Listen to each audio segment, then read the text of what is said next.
70% of electricians get this question wrong. How many phones can be charged at once? Let's see if you're smarter. Here's the logic puzzle. Using these 4 identical extension cords, how many phones can you charge at maximum simultaneously on the red wall outlet? You must justify your answer. Most people get it wrong because they don't consider all the possible ways to connect everything. Look closely at the image.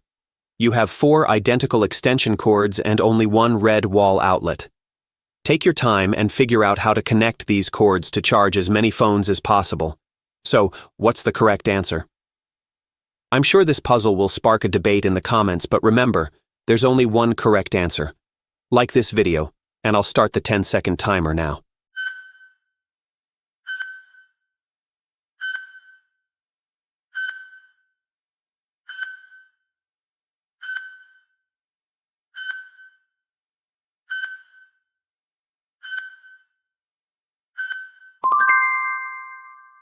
Did you find the answer?